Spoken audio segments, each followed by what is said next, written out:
वंदे सरस्वती। प्यारे विद्यार्थियों, आप सभी का उत्थान एजुकेशन में हार्दिक अभिनंदन और स्वागत है। आज हम पढ़ेंगे संस्कृत शब्द का संधि विच्छेद, संस्कृत शब्द की परिभाषा और संस्कृत का आधार स्तंभ, पाणिनि की अष्टाध्यायी और पाणिनि के द्वारा दिए गए 14 माहेश्वर सूत्रों के बारे में। तो आप अवश्य इस वीडियो को देखें और ज्ञान प्राप्त करें। सबसे पहले अपन देखते हैं संस्कृत शब्द। संस्कृत शब्द है, अपन करते हैं इसका संधि विच्छेद। तो सबसे पहले सम उपसर्ग, सम उपसर्ग क्री धातु और कत प्रत्यय, इन तीनों को मिलाएंगे तो शब्द बनेगा संस्कृत। क्या शब्द बनेगा? संस्कृत। इसमें सम उपसर्ग है। कक्षा 10 के विद्यार्थी अच्छी तरह से ध्यान दें। सम में म उपसर्ग है और सम उपसर्ग आपके कोश में भी है। क्री धातु है। क्री का अर्थ है करना। क्री का अर्थ होगा करना और कत प्रत्यय का अर्थ होता है भूतकाल में। सम उपसर्ग का अर्थ होगा सबसे अच्छा, श्रेष्ठ या उत्तम भी कह सकते हैं। तो सम उपसर्ग क्री धातु कत प्रत्यय, इन तीनों को मिलाएंगे तो शब्द बनेगा संस्कृत। संस्कृत। यहां मकार को अनुस्वार हो जाएगा। क के पहले स का आगम होगा। स का आगम होने से यह स होगा। संस्कृत में आगम शब्द होता है आना, और आगम जो शब्द है उसका अर्थ होता है दोस्तों की तरह व्यवहार करना और बीच में व्यवस्थित हो जाना। अब हम पढ़ेंगे इस संस्कृत शब्द का अर्थ। संस्कृत शब्द का अर्थ क्या होता है? संस्कृत शब्द का अर्थ होता है शुद्ध,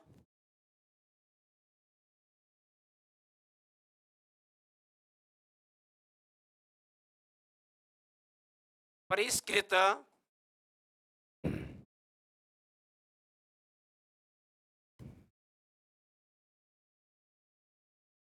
तथा परिमार्जित। परिमार्जित, ये तीन अर्थ होते हैं। इनका तीनों का अपन अलग अलग अर्थ समझेंगे। शुद्ध, मैंने यहाँ 2 बार लिखा है। इसका कारण ये है कुछ बच्चे क्या करते हैं, इन ध को पूरा कर देते हैं और द को पूरा कर देते हैं और ध को आधा कर देते हैं, जो गलत है। शुद्ध में द आधा होता है और ध पूरा होता है। शुद्ध करता है साफ, प्योर। परिष्कृत, परिष्कृत का अर्थ होगा सुधारा हुआ, में कोई प्रकार की कोई कसर या कमी नहीं हो। परिमार्जित, परिमार्जित का अर्थ होगा, यहाँ पर इसको अलग कर लेते हैं शब्दों को। परि, परि का अर्थ है चारों ओर, चारों ओर। और शब्द है मार्जित,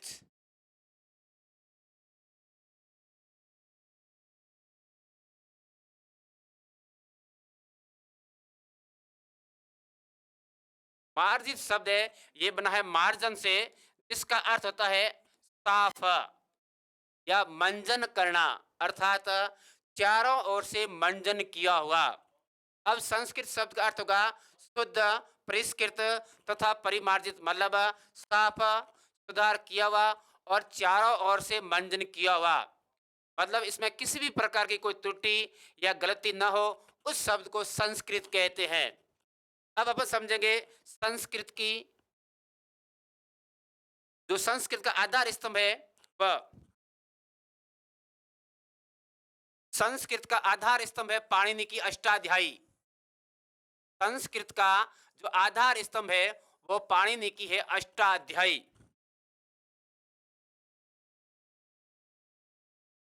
पाणिनि की अष्टाध्यायी।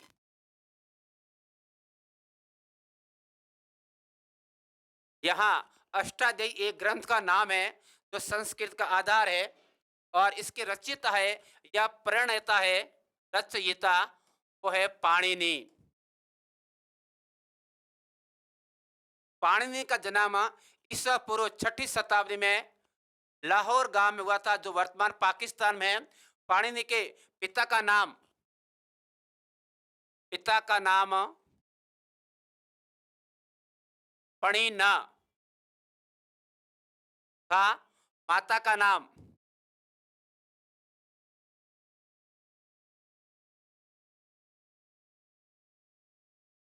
दाक्षी था।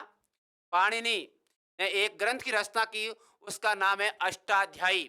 अष्टाध्यायी का मतलब होगा है जिसमें 8 अध्याय हो। अष्टाध्यायी, अष्टा नाम अध्याय नाम समाहार। अष्टाध्यायी शब्द में द्विगु समास होगा। अष्टा नाम अध्याय नाम समाहार, अष्टाध्यायी। अब हम समझते हैं कि इन्होंने संस्कृत की रचना किस प्रकार की। तो एक किंवदंती है कि पाणिनि ने भगवान शिव की पूजा अर्चना की, भगवान शंकर की पूजा, घोर तपस्या की, और भगवान शिव पूजा से प्रसन्न होकर अपने डमरू को बजाते हुए तांडव नृत्य किया। कौन सा नृत्य किया? तांडव नृत्य। तांडव नृत्य किया। अपने डमरू सौ ढकाम, ढकाम करते डमरू, अपने डमरू को बजाते हुए तांडव नृत्य किया। और माता पार्वती ने लास्य नृत्य किया। लास्य नृत्य ये पार्वती ने किया, तांडव नृत्य भगवान शंकर ने किया। अपने डमरू को बजाते हुए या अपने डमरू को 14 बार बजाया, और उस ध्वनि को पाणिनि ने सुना, और उस ध्वनि को सुनकर उनको 14 सूत्रों में बांधा। वे सूत्र माहेश्वर सूत्र कहलाते हैं। मतलब ये होगा, भगवान शिव का एक नाम है माहेश्वर। तो माहेश्वर के द्वारा दिए होने के कारण उनको माहेश्वर सूत्राणी कहते हैं। अब हम पढ़ेंगे 14 माहेश्वर सूत्र। उसमें स्वर, व्यंजन सब दिए हुए हैं। तो चलिए दोस्तों,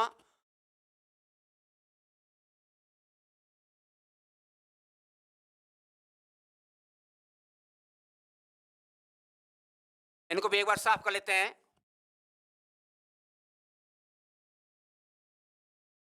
ये है चतुर्दश माहेश्वराणी सूत्राणी। चतुर्दश माहेश्वराणी सूत्राणी। चतुर्दश का अर्थ होगा 14, क्योंकि भगवान शिव ने 14 बार बजाया था अपने डमरू को। माहेश्वराणी सूत्राणी दोनों शब्द बहुवचन में है। हाँ, तो आपसे सबसे पहले पढ़ते हैं अ ई उ अण। यहाँ अण अलंत किया हुआ है। री री क, री के नीचे ल के नीचे री की मात्रा है, और क अलंत है। ए ओ अंग आता है आई औ च। 5वां सूत्र है ह य व र ट। 6ठा है ल अण। 7वां ञ म अंग ण न म। 8वां ज भ ञ। 9वां है घ ढ द स। 10वां ज ब ग ड द स। 11वां ख फ छ ठ थ च ट त व। 12वां क प य। 13वां है स स स र। और 14वां है अ और ल। अब इन सूत्रों के अनुसार अपन बनाएंगे प्रत्याहार। क्या बनाएंगे? प्रत्याहार। प्रत्याहार का मतलब होता है संक्षेप। प्रत्याहार का मतलब क्या होगा? संक्षेप, मतलब छोटा रूप। अपन यूं भी कह सकते हैं, प्रत्याहार का मतलब एक शब्द परिवार भी मान सकते हैं। हालांकि प्रत्याहार का अर्थ परिवार नहीं होता है, ये तो समझाने का तरीका है। जिस प्रकार परिवार में सदस्य होते हैं, उसी प्रकार प्रत्याहार में वर्ण या अक्षर होते हैं। अब इनको प्रत्याहार कैसे बनाएंगे? तो देखिए दोस्तों, यहाँ ये लिखे हुए हैं सूत्र 1 से 14 तक। तो अपन शुरू से कोई भी एक अक्षर ले लें, और अंत में जो हलंत वर्ण किया हुआ है, जो हलंत वर्ण ह ल न त, जिसका चिन्ह ऐसा होता है, उन वर्ण को लिखते हैं। जैसे आपने ले लिया अ, और अंत में हलंत वर्ण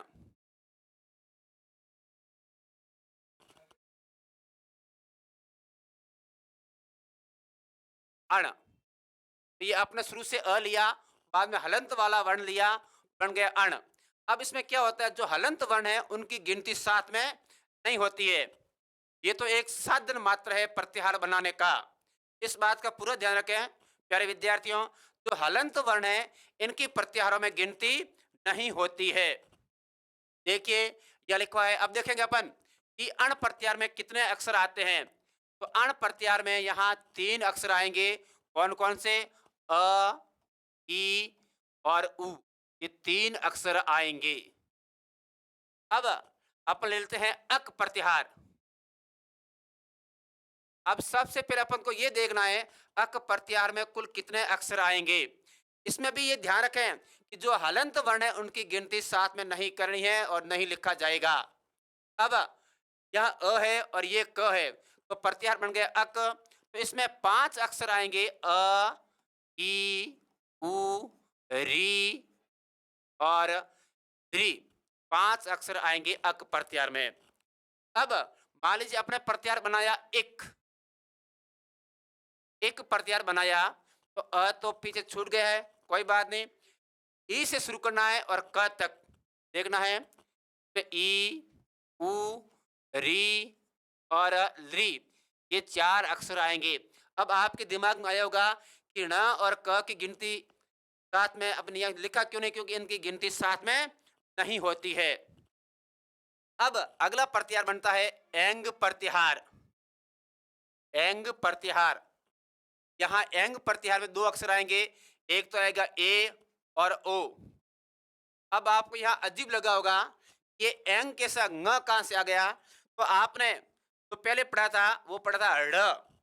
अगर ड के नीचे मात्रा है तो वो ड़ है, अगर ड के आगे ये अनुस्वार है बोलते हैं अंग, तो ये अनुनासिक वर्ण है और इसकी ध्वनि नाक से निकलनी है, इसको बोलते हैं अंग, इसलिए हो गया एंग। एंग प्रत्याहार। अगला प्रत्याहार आता है ऐच प्रत्याहार। तो ऐच प्रत्याहार में 2 अक्षर आएंगे, ए और औ। सूत्र क्रमांक 1 से 4 तक अपने अभी प्रत्याहार देखे हैं। अण प्रत्याहार, अक प्रत्याहार, इक प्रत्याहार, एंग प्रत्याहार और ऐच प्रत्याहार। अब एक प्रत्याहार बनेगा और अच प्रत्याहार। यहां समझने की बात है, देखिए अच प्रत्याहार अ सूत्र क्रमांक 1 में है और च सूत्र क्रमांक 4 के अंत में लिखा हुआ है अच। यहाँ अच प्रत्याहार में कुल कितने अक्षर आते हैं और कौन कौन से? अच प्रत्याहार में 9 अक्षर आते हैं, अ, ई, उ। ये लिख देता हूं एक बार में, अ, ई, उ, री, री, ए, ओ, आई, औ। यहाँ इस बात का पूरा ध्यान रखें, ए और आई इन दोनों में फर्क है। कभी बच्चे क्या करते हैं, इन दोनों का उच्चारण एक ही कर लेते हैं, ऐसा नहीं करें। ये ए है और ये आई है, आगे ओ लिखा हुआ है और लास्ट में औ लिखा हुआ है। ये 9 अक्षर है, इनको अपन स्वर बोलते हैं। क्या बोलते हैं? स्वर। मैं पहले आपके स्पष्ट कर दूं कि संस्कृत में जो होते हैं स्वर वो होते हैं 13। संस्कृत में जो होते हैं स्वर वो होते हैं 13। अब आप देखेंगे कि यहाँ तो 9 स्वर है, 4 कम पड़ रहे हैं। तब देखिए संस्कृत में अ, ई, उ, री, अ, ई, उ, री और री, ये 5 स्वर है, मूल स्वर कहलाते हैं। क्या कहलाते हैं? मूल स्वर। इन मूल स्वरों से ही दूसरे स्वर बनते हैं। जैसे अ से बनेगा आ, ई से बड़ी ई, छोटा ऊ से बड़ा ऊ, री से बड़ी री और ली एक ही होती है, ना कोई छोटी ना कोई बड़ी। अब देखिए 2 स्वर पे लिखे हुए हैं और इसके बाद में 4 और जुड़ जाएंगे, आ, ई, बड़ा ऊ, री और री। अब यहाँ आप सोचोगे कि री में फर्क क्या है। अगर ऐसी मात्रा है तो छोटी री है, अगर डबल मात्रा दुगुनी मात्रा है तो ये बड़ी री है। मतलब अ की तरह लग रहा है तब ये बड़ी री है। अब संस्कृत में 13 स्वर होते हैं, तो अ, आ, ई, उ, ऊ, री, री, री, ए, ओ, ऐ, औ। इन स्वरों को ही अच कहते हैं। मतलब ये होगा अच का दूसरा नाम स्वर है और स्वर का दूसरा नाम अच है। अब थोड़ा सा मैं और बता दूं कि संस्कृत में स्वरों के भी 3 प्रकार है। उच्चारण की दृष्टि से स्वरों के भी 3 प्रकार होते हैं। पहला होता है ऋस्व स्वर। हालांकि ये कक्षा 10वीं के कोर्स में नहीं है, लेकिन थोड़ा सा बता देता हूं, आगे अपने पढ़ने में समस्या नहीं आएगी। ऋस्व स्वर या मूल स्वर, ऋस्व स्वर को या मूल स्वर को एक ही बात है। ऋस्व स्वर होते हैं 5 या मूल स्वर होते हैं 5।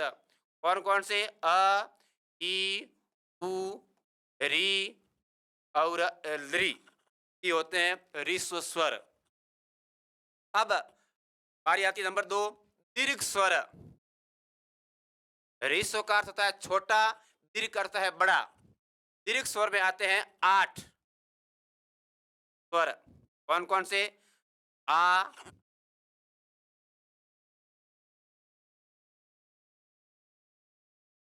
ई, उ, बड़ी री, ए, ऐ, ओ और औ। मतलब दीर्घ स्वर है 8 है। सॉरी, आ, ई, उ, री, ए, ऐ, ओ और औ। ये है दीर्घ स्वर। अब तीसरा आता है प्लुत स्वर। प्लुत स्वर मतलब सारे स्वर प्लुत स्वर हो सकते हैं, लेकिन इसका कारण ये है कि स्वर के बाद में एक 3 अंक का प्रयोग होता है। बोलते हैं अर्थात ऋस्व स्वर की अपेक्षा इसमें 3 गुना समय लगता है। जैसे मान लेते हैं, उ, ओ, इस प्रकार कुल जो ऋस्व स्वर होते हैं 13, उसी प्रकार प्लुत स्वर भी 13 होते हैं, लेकिन प्रत्येक स्वर के बाद में 3 अंक का प्रयोग किया जाता है। ये तो बात हुई स्वर की। अब चलते हैं आगे। सूत्र क्रमांक 5 से लेकर सूत्र क्रमांक 14 तक। देखिए, यहाँ पहला प्रत्याहार बनेगा, मान लीजिए हण प्रत्याहार। तो हण में अ, य, व, र, ल 5 अक्षर आते हैं। अब आप लगभग समझ गए होंगे प्रत्याहार बनाना। फिर भी अब देखिए, हण प्रत्याहार में अ, य, व, र, ल। अगला प्रत्याहार मान लेते हैं यम प्रत्याहार। यम प्रत्याहार ञ अनुनासिक वर्ण है, नाक से ध्वनि निकलनी चाहिए। यम प्रत्याहार, यम प्रत्याहार में 5 अक्षर आते हैं, य, म, अंग, ण और न। यह है यम प्रत्याहार। अगला प्रत्याहार मान लेते हैं जस प्रत्याहार। जस प्रत्याहार, जस प्रत्याहार में वर्गों के तीसरे वर्ण अर्थात ज, ब, ग, ड, द, ज, ब, ग, ड, द ये आते हैं। अगला प्रत्याहार मान लेते हैं अपन, इसमें से कोई भी मान लीजिए। आता है खर प्रत्याहार। खर,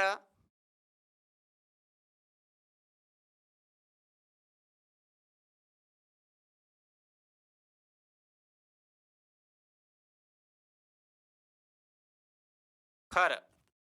तो आपको पहले ये समझना है कि यहाँ ख यहाँ से शुरू हो रहा है और जो र है ये यहाँ पड़ा है। अब आपको पहले गिनने हैं कुल कितने अक्षर आते हैं। तो खर प्रत्याहार में 13 अक्षर आएंगे।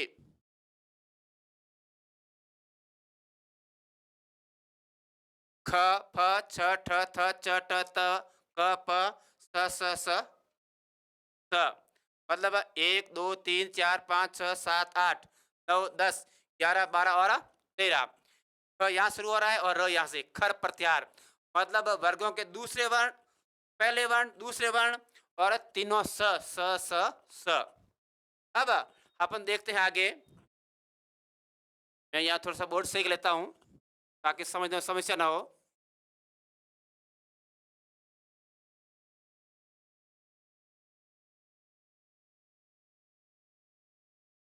अगला आता है हल प्रत्याहार। हल अब आपको ये देखना है कि हल प्रत्याहार कैसे बनेगा और कहाँ से कहाँ तक बनेगा। तब आप विद्यार्थियों की यहाँ ध्यान जाएगा यहाँ पर कि हल प्रत्याहार में सिर्फ एक अक्षर आता है। ऐसा नहीं है मित्रों। यहाँ हल प्रत्याहार सूत्र क्रमांक 5 से लेकर 14 तक बनेगा। देखो यहाँ ह लिखा हुआ है और ये ल यहाँ लिखा हुआ है। अब हल का मतलब होता है व्यंजन। हल का मतलब क्या होगा? व्यंजन।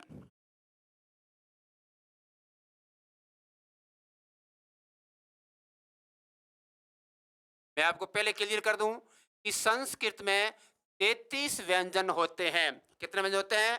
33। तो यहाँ ह से ल तक अगर आप गिनोगे तो कुल वर्ण होंगे 34। कितने वर्ण होंगे?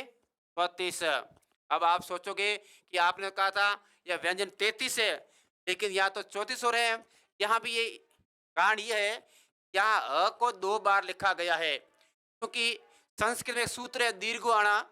उसमें उस सूत्र के लिए एक बार स्वर में जाएगा और दूसरी बार व्यंजन में आएगा। इसलिए इन हल प्रत्याहार का मतलब होता है व्यंजन और संस्कृत में 33 व्यंजन होते हैं। अब देखिए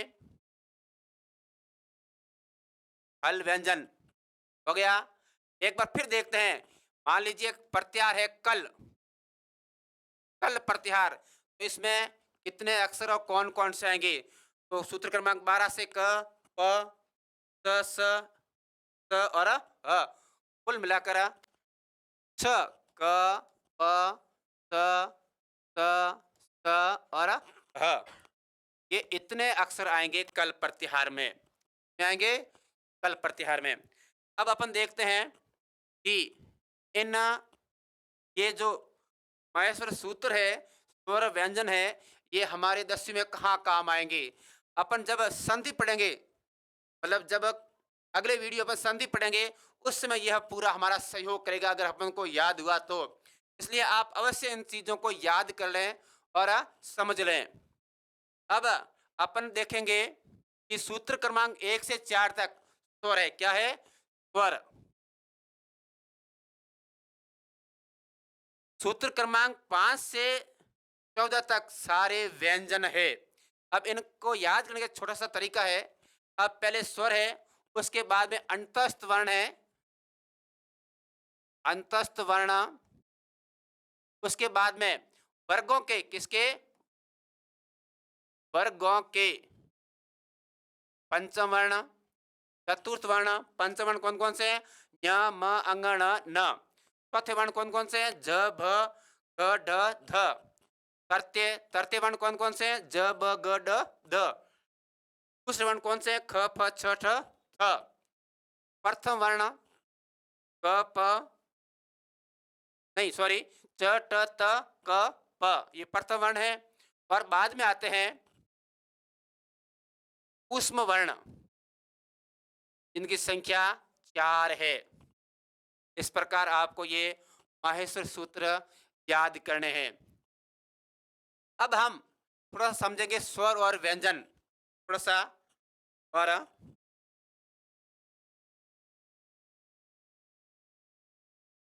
स्वर और व्यंजन ये समझने से हमारे जो व्याकरण है आगे सरल हो जाएगी, क्योंकि जो संस्कृत की व्याकरण है यह स्वर और व्यंजन के अनुसार ही चलती है। अपने स्वर तो पहले क्लियर कर लिए थे। कहाँ से? अ से औ तक कुल स्वर होते हैं 13। अब आते हैं व्यंजन और व्यंजन वर्गों के अनुसार। क वर्ग, क वर्ग में 5 वर्ण आते हैं। क ख ग घ और अंग। च वर्ग च छ ज ह ञ। ट वर्ग ट ठ ड ढ ण। ट वर्ग ट ठ ड ढ ण। प वर्ग प फ ब भ म। ये है 5 वर्ग। क से लेकर के म तक कुल 25 व्यंजन होते हैं। 5, 5, 5, 5 और 5 कुल हो गए 25। अब अगला आता है अंतस्थ वर्ण।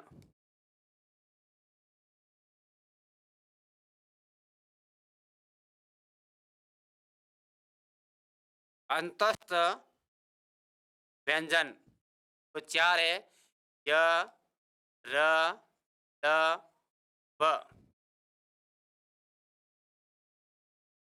य, व, र, ल।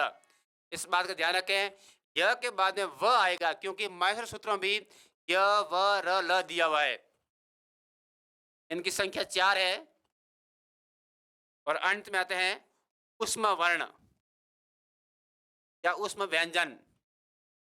इनकी संख्या 4 है। थ, थ, थ और ह। 25 4 29, 29 4 33। ये तो हो गए 33 व्यंजन। अब आपको ये देखना है, यहाँ समझने की बात ये है, मैंने इसलिए यहाँ अलग से लिखा था। तो ये दिख रहे हैं, ये तो है आपके प्रथम वर्ण, ये संधि में काम आएंगे। प्रथम वर्ण जो ये दिख रहे हैं, ये है द्वितीय वर्ण। द्वितीय वर्ण जो अगला ये दिख रहा है, ये है तृतीय वर्ण। ये चतुर्थ वर्ण और जो अंत में आ रहे हैं, ये है पंचम वर्ण। इनके अनुसार संधि पढ़ेंगे, इसलिए ये थोड़ा सा समझ लें कि क च ट त प प्रथम वर्ण है, क छ ठ थ प द्वितीय वर्ण है, ग ज ड द ब तृतीय वर्ण है, ध ढ ढ ध भ चतुर्थ वर्ण है, अंग ञ ण न म ये पंचम वर्ण है। अब अपन बात करेंगे कि हमारे यह किस तरह पढ़ा जाएगा। तो अपन पढ़ेंगे जो महर्षि सूत्र पढ़े अपने, उनके अनुसार इनको पढ़ेंगे और फिर अपन जो कल अगले वीडियो में संधि पढ़ेंगे, उस संधि में हमारे ये सारे काम आएंगे। तो आज इतनी समाप्त हो, कल अपन पढ़ेंगे संधि, इसलिए आप कल के लिए इंतजार में तैयार रहें।